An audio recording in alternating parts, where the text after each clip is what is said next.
Hello বন্ধুরা, কেমন আছো সবাই? আমি রাজন্না, তোমাদের সবাইকে স্বাগতম আমার ইউটিউব চ্যানেলে। সজল ঘোষ একটি নাম, যার পেছনে লুকিয়ে আছে সংগ্রাম আর সাফল্যের গল্প। যিনি শূন্য থেকে শুরু করে নিজের পরিশ্রমে গড়ে তুলেছেন এক অনন্য পরিচয়। সংগঠন থেকে রাজপথ, প্রতিটি লড়াইয়ে নিজের অবস্থান স্পষ্ট করে তুলেছেন তিনি। সমর্থকদের কাছে নির্ভীক কণ্ঠ, আর বিরোধীদের কাছে কঠিন প্রতিদ্বন্দ্বী। চ্যালেঞ্জকে হার মানিয়ে এগিয়ে চলাই তার জীবনের মূল মন্ত্র। আজকে আমরা এই ভিডিওটির মধ্যে দিয়ে জেনে নেব তার রাজনৈতিক যাত্রার অজানা গল্প। কিভাবেই বা বিতর্ক, বক্তব্য আর সরাসরি লড়াই সব মিলিয়ে তিনি এখন খবরের শিরোনামে।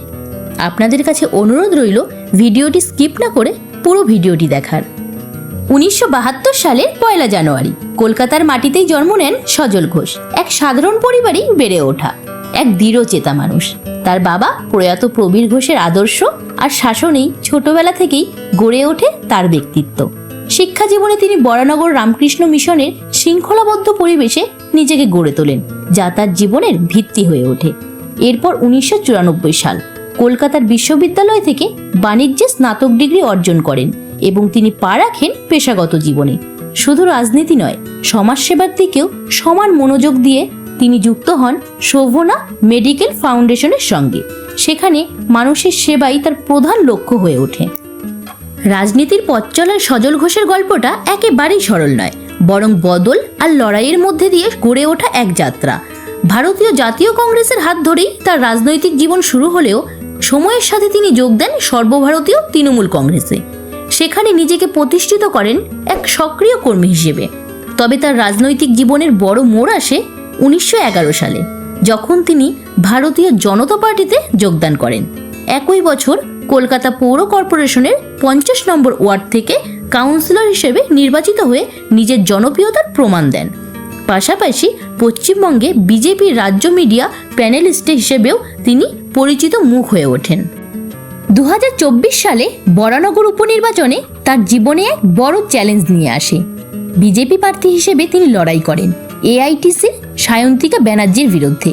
জোরালো প্রচার থাকা সত্ত্বেও সেই লড়াইয়ে তাকে পরাজয়ের মুখ দেখতে হয়। কিন্তু সেখানেই থেমে থাকেননি সজল ঘোষ। পরাজয়কে শক্তিতে পরিণত করে তিনি আবার মাঠে নামেন। অবশেষে 2026 সালের রাজ্য নির্বাচনে 4 মে বরানগর থেকে সায়ন্তিকা ব্যানার্জিকে পরাজিত করেন। তিনি বিধায়ক হিসেবে জয় ছিনিয়ে নেন।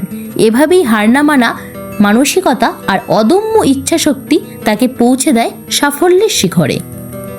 রাজনৈতিক জীবনে জনপ্রিয়তার সঙ্গে সঙ্গে বিতর্কও যেন সজল ঘোষের পথ চলার একটি অংশ হয়ে ওঠে। 2021 সালের ডিসেম্বর মাসে কলকাতার পৌরসভা নির্বাচনকে ঘিরে উত্তপ্ত হয়ে ওঠে রাজ্যের রাজনৈতিক পরিস্থিতি।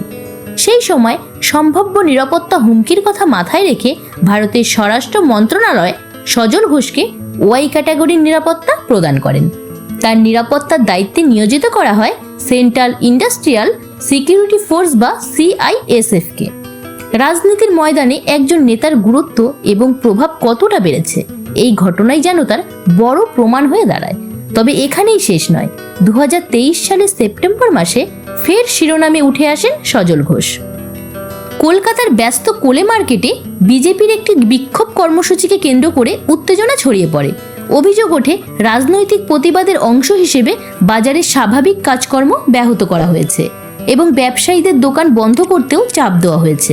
পরিস্থিতি নিয়ন্ত্রণে আনতে পুলিশ অভিযান চালায় এবং সজল ঘোষ সহ মোট 76 জন বিজেপি সমর্থককে আটক করা হয়। সমর্থকদের কাছে তিনি ছিলেন প্রতিবাদের মুখ, আবার বিরোধীদের চোখে ছিলেন বিতর্কিত এক রাজনৈতিক নেতা। এভাবেই প্রশংসা, সমালোচনা এবং বিতর্কের মাঝ দিয়ে এগিয়ে চলেছে সজল ঘোষের রাজনৈতিক জীবন।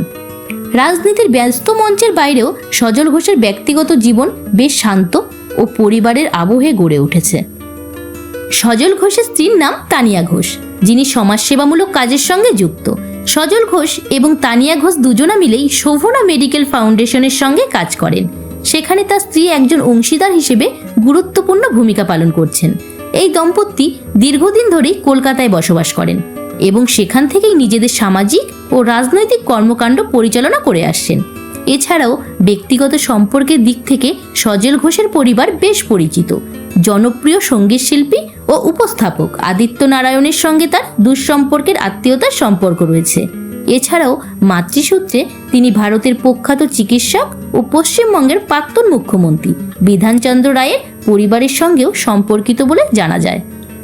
রাজনীতির কঠোর বাস্তবতার মাঝেও পরিবার এবং সামাজিক বন্ধনকে গুরুত্ব দিয়ে চলাই যেন সজল ঘোষের ব্যক্তিগত জীবনের অন্যতম লক্ষ্য।